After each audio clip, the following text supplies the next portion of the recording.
Take it away. Thank you. Thank you, everyone, for having me here. I recently learned that a fear of public speaking is hereditary. So I wrote a haiku for this occasion. Public speaking fear. This will be cathartic, right? Collective deep breath. So please. One more time. Thank you. I appreciate that. All right, my name is Nikki DeFeo. No, I'm not made of ice cream and sprinkles, even though my daughter would love that. I'm a writer, a designer, a dreamer, and an inventor. Less than a year ago, I learned something that changed my life. It completely made me rethink my roots and the stuff that makes me who I am. So I'll start with who I am. Since I was a child, I couldn't stop thinking of ideas. I started a fashion company when I was 8 and ended up destroying my parents' basement by spraying puffy paint all over the ceiling. My mom was constantly helping me clean up my messes so my dad didn't find out. And this was partly because I ruined a lot of furniture and partly because he didn't totally get art or being artsy. But more on that later. I forced my husband and my daughter to wear extravagant Halloween costumes that I sometimes make by hand with a hot glue gun, spray paint, and paper mache. I made that teacup in a really tiny apartment, and I made a huge mess. And my husband helps me clean up my messes too. It was a total disaster, and I'm sorry to him. I think when we moved in together, my mom actually said, no backsies. I've written 4 novels, some of which will never be read by anyone ever, some of which only my mom will read, probably. When it was sports day at my daughter's school, I painted this pretty rad soccer ball on her shirt, only to find out that every single other person in this town has professional Patriots gear that they dress their kids up in. So she totally stood out. And I paint for fun on Friday nights, especially chickens. I just like to. I tell you all this because being creative is who I am. It's the air I breathe. I need it to exist. And I think I was born this way. I've realized our kid is the same as me. For a long time, I assumed that she was creative or artsy because I forced her to be this way. But now I'm not so sure. It's a question I think about a lot lately. What is nature and what is nurture? What are we inherently born with and what is taught or socialized? When I see our daughter making creations out of nothing, I have to believe it's just in her DNA.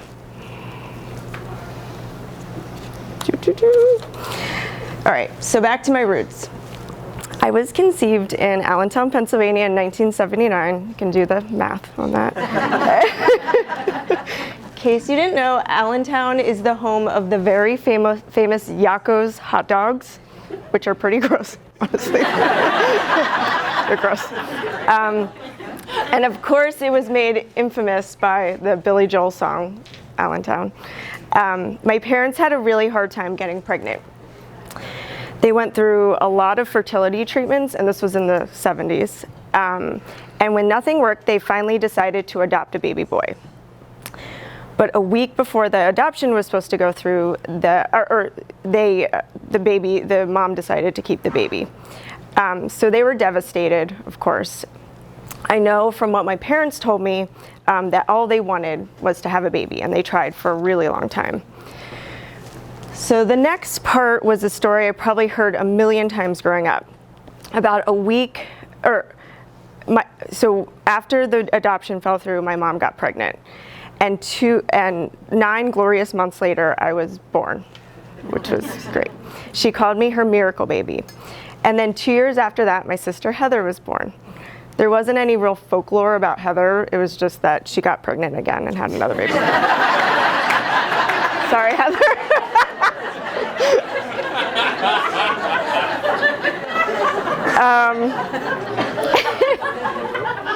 This is our very simple family tree. We have a mom, dad, me, my sister. Real pictures. And then my mom has 5 brothers and sisters. They all have a bunch of kids. My dad has 2 sisters, 2 half-sisters. They all have a lot of kids. This is not the complicated part, though, of my story at all, even though it looks like it. My mom is Irish. My dad is Italian. So it made sense that I have really fair skin and Heather has dark olive skin. I always had really dark hair, almost black, and Heather has blondish hair. I have blue eyes, she has green eyes. But our differences didn't end there. I was loud, verging on obnoxious as a kid. I was social, but always felt kind of misunderstood. Heather was quieter and really sweet and more reserved. In fact, we are so different, and always were, that it was a topic of conversation for as long as I could remember. Our dad also treated us really differently. He was harder on me, and he always wanted me to get perfect grades. He coddled Heather. He kind of wanted to put her in a bubble, like one of these. And as we grew older, I became more rebellious, and she kind of stuck more to her comfort zone.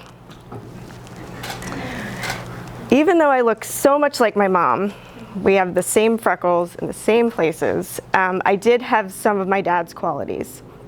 We were both really hard workers. We're both really competitive. We both talked very loudly, especially when I was growing up. We both wanted to be heard all the time. But sometimes I think because of this, we didn't get along. And sometimes I don't think he understood me really at all. There were even times when I caught him staring at me as if he was trying to figure me out. It felt like we kind of stood on opposite ends of the earth on pretty much every single topic. And so sometimes we had to shout at each other to be heard. He wanted me to be a doctor like him. I wanted to be an artist. He didn't really want me to experience very much, and I wanted to experience everything. He surrounded himself with people just like him, and I wanted to meet everyone who was different than me. And still, to this day, we're on opposite sides of most things, politically especially, socially, and just culturally. It's always been a puzzle to me how I could be so different from one of my parents.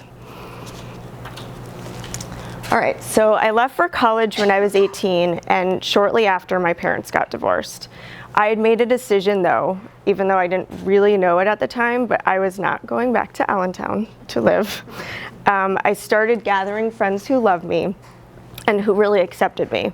I stuffed them in my pockets, and they became my family of sorts. I moved to New York City in May 2012, which was right after September 11th. So it was kind of scary to live there. And also there were no jobs for creative people like me. So I shared a cell phone with one of my friends. But even though it was really one of the hardest times of my life, I finally felt like I belonged somewhere, which was awesome. All right, so 7 years ago, I got married and had a kid. And then for 2.5 years, I pushed this kid through ice and snow in New York City.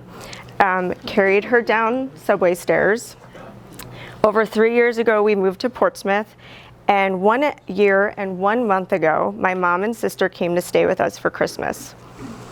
So I had no idea what presents to get them for Christmas, so I ended up, like on a whim, purchasing 3 at-home DNA kits.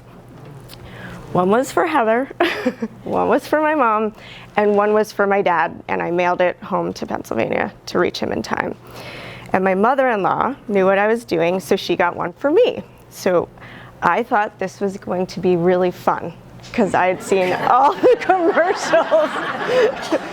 You see the commercials, it looks fun. Okay, so I wanted to find out how much Irish I was and how much Italian I was, because my dad really prides himself in being Italian. My mom's last name is O'Brien. I mean, we thought this would be cool. I also thought it could connect the 4 of us, because we had, there was distance separating us, and I thought I would find some cool ancestors in a remote village in Italy or something. So my dad gave his kit to his new wife. I was upset, but I was determined to find out something about my roots. Heather, my mom, and I sent our kits in, and Heather and I got our results back on the same day. I was so busy the morning that our results popped up in the mail, in my email. So the thing I was most concerned about, or most interested in, was they have the health information. So I was checking the health information, and I wasn't a carrier for anything. So I took my daughter to school, I dropped her off, and then I pulled in the driveway and saw that Heather had sent me and our mom a screenshot of her results. She had texted it to us. It said that we had 2 half siblings.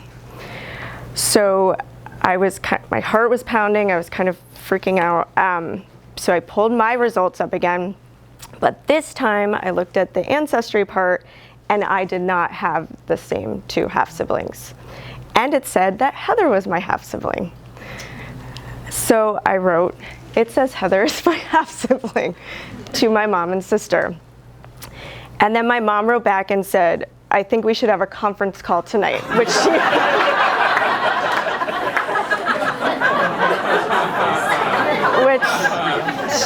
she's never said that before.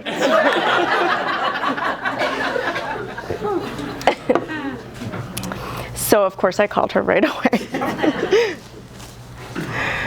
So I don't really think I've told you about my relationship with my mom, but we talk almost every day. I've told her everything, like when I tried a cigarette for the first time, and when I got a tattoo when I was 15, because my dad said I shouldn't. She's been there for me even in my worst times, but in this moment I sat on the other end of the phone from what I felt like was a stranger. She was crying, and finally she said, "We used 2 different sperm donors, for you and for Heather." I never told you about that. So in case you don't know how sperm donation worked in the 70s and 80s, basically the OBGYN asked some medical residents or interns at the hospital if they wanted to donate, and then they said cool, because science and because they could earn a couple $100. And then my parents paid them in cash. So sperm banks were not a huge thing back then, and I know this because I'm in Facebook support groups that, and a lot of people have almost the same story as me. Their dads were residents or interns, or their bio dads, who donated at the time. So it's really like a story that I've heard over and over again. So my parents' doctor told that they would tell the dad, "It's most likely yours. We're going to mix it all together, and it's probably going to be your baby." But my parents have been trying to have a baby for a really long time, and they got pregnant the first time when they did this procedure. So on that day, my parents promised each other that no matter what, they would never, ever tell anybody about this. It was a secret between the 2 of them only. But now we know that science is greater than secrets. And the day I decided, on a whim, because I saw a commercial, to give those DNA tests as a gift, I finally learned the truth. So it's hard to explain the feeling of finding out at the age of 39 that what I thought about my identity was totally different. I kind of remembered I don't really remember my childhood super clearly, but now things were really clicking into place. So it was hitting me that my dad was not my biological father. Heather, who is so different than me, is my half-sister, which makes a lot of sense. And then it came in waves after that. My beloved grandmother is not my biological grandma, that's her. My cousins and my aunts and my uncles are not biologically related to me, which also kind of made sense in a lot of ways. I had unknowingly lied to doctors about half my medical history. So, when you say what your mom has, what your dad has or doesn't have, could have married a half sibling. Luckily, I married someone much older than me, so it's not really possible, and who isn't from my town. I told my mom it was fine. I mean, I felt like I was comforting her through all this, and I know what it's like to want to have a baby because I'm a mom. Like, I totally get that. So, but there was this fact that my mom, who I'm closest to, probably more than anyone in the world, had lied to me or not told me the truth. So it totally rocked me. And I really struggled with putting myself in her shoes because I just felt like there were so many times where she could have told me. But then she was forced to with this DNA test. So after my mom's confession, I looked closer at my results. So I did not have the same 2 half siblings as Heather, but I did have one of my own, a different one. It said he was male. There was no name, just 2 initials. It didn't say where he lived or how old he was. There was just a D and a W. That was it. So I wrote him a really crazy note that said, "Hey, looks like we're half siblings. I just found out I was conceived via a sperm donor. And I would love to talk to you and find out more about myself." And then I sent some equally crazy sounding messages to some 3rd to 5th cousins in their 60s, just trying to find out some info. And then I stared at a wall for a week or more. My brain had always been full of these ideas and projects and things I wanted to do. But now it was blank. So I could barely write copy for my day job. I was unable to create anything. I did not know who I was. And I kind of felt like I had lost my roots, at least half of them. So therefore, I kind of felt like I barely existed. It was just a weird feeling of like being outside myself, really. So after this first week, things got really crazy. One of my cousins, but not even one I'd reached out to, we're gonna call him Simon, said he would help me find out more about my family. So he asked me where I was conceived and if I had any other info, and I told him, Allentown Hospital, and my mom thought they used these residents at the hospital as donors. So in under 2 weeks, he sent me a name and a photo and said, "I think this is your biological father." Yeah. I don't even know if I was looking for that, but it happened.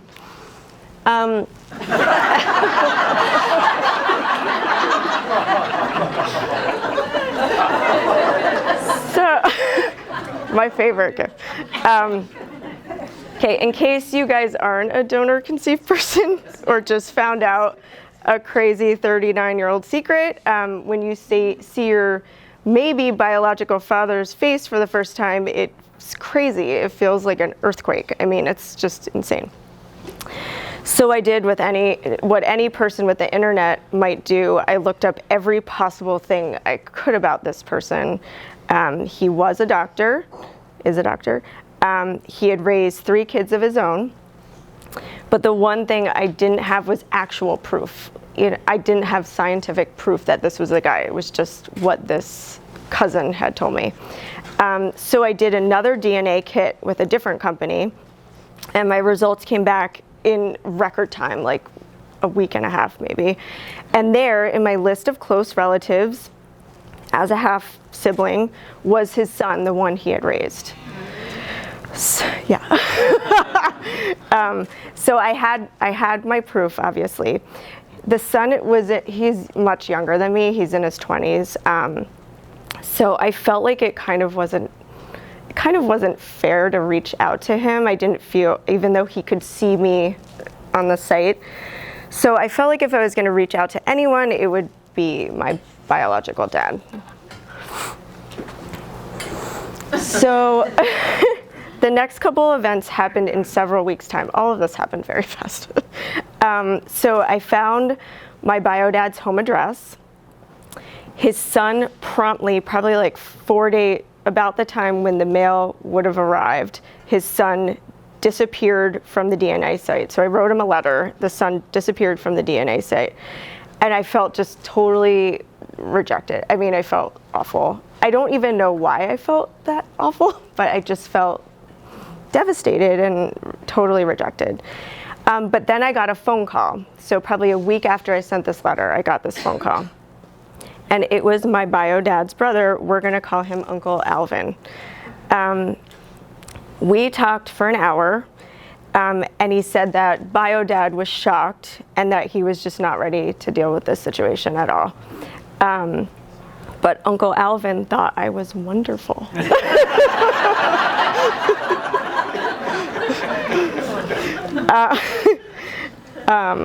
So he told me about their family in great detail he talked like we were family, which was crazy. He talked about my cousins and my half-siblings and my biological grandmother and grandfather. And then he told me all about my medical history. And it was totally wild, like the whole conversation. I wish I had recorded it because I was just like in shock the whole time. But when we hung up for the first time, I felt kind of this sense of peace. I had some answers. I felt like I had a little bit of closure. But then things got crazier, if you can believe that. So my message to my half-brother, DW, had sat unanswered for months and months. Then one day in June, Father's Day to be exact, ironically, he wrote me back. And he was super confused.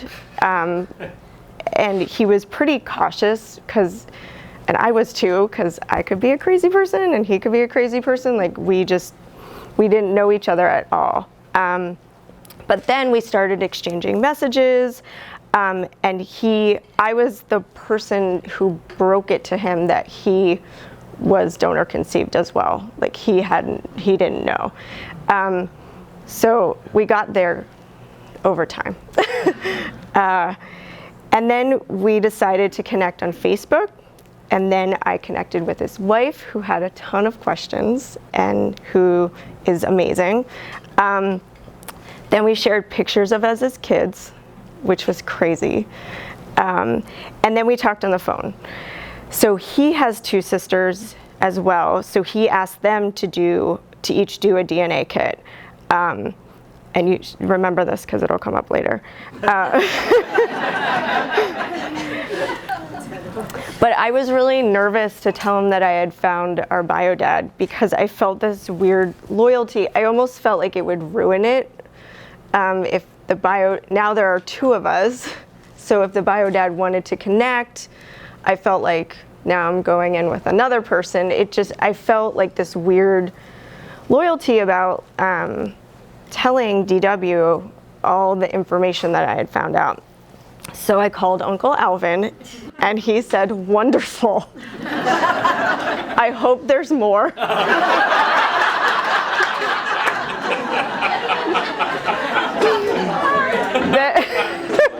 Then he said, "Give me DW's phone number. I'd like to give him a call," and he did. And they've talked several times. We've talked a lot to Uncle Alvin. So I realize I haven't mentioned Heather in a while, so here's her very brief story. She has two half-siblings on the one DNA site and then found 4 more on the other. And because now I'm obviously an expert at finding biodads, I found hers, and he has 4 kids he has raised. So she reached out to him as well, and he told her about a genetic mutation that he has, and she got tested and she has it. She should have been tested and screened years ago. And in case you're wondering why it's important to know your biological roots, Heather's it. Meanwhile, DW's sisters did the DNA test and confirmed that none of them share a biological father. And one of DW's sisters is Heather's half-sister. So, ready? My half-brother's sister, who he grew up with, is half-sisters with my half-sister, who I grew up with. Do you get it? Do you need me to do it again? Yeah. It's a small town.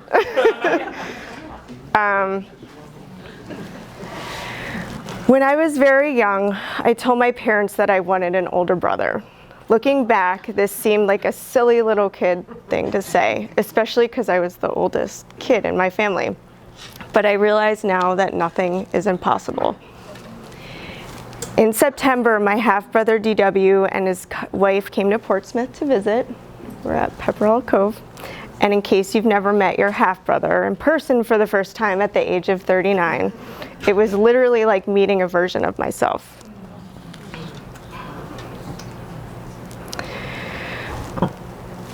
When I was a kid, I felt really loosely tethered to my roots.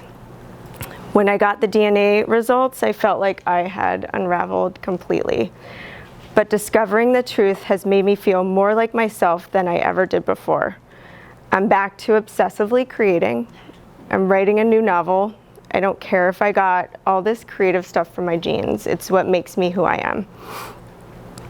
At times, this journey has left me feeling sad and alone, excited and terrified to learn more information, which we probably will. It's made me angry because I believe everyone has the right to know their DNA and their medical history. It's made me rethink the roots I thought I was born with, the roots I discovered with every new family member, and detail about my rewritten history. But mostly it made me realize that the most important roots are the ones that you plant yourself. Your talents, your best good friends who are here, who have heard my DNA story like a million times, your partner, your kids, your extended family and kids, the experiences you choose to have, the places you decide to go. This is the stuff we're made of.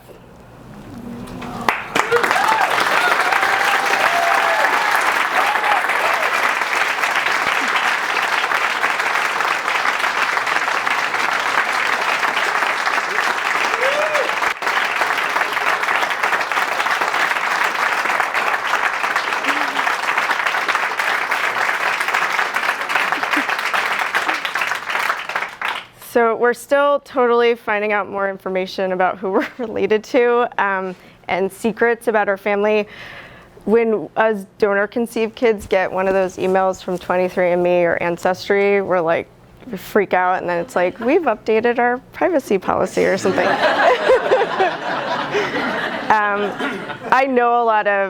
I think a lot of half-siblings are out there. Maybe we'll never find them, but we're ready for them.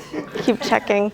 Family is so weird, especially mine, but family is family.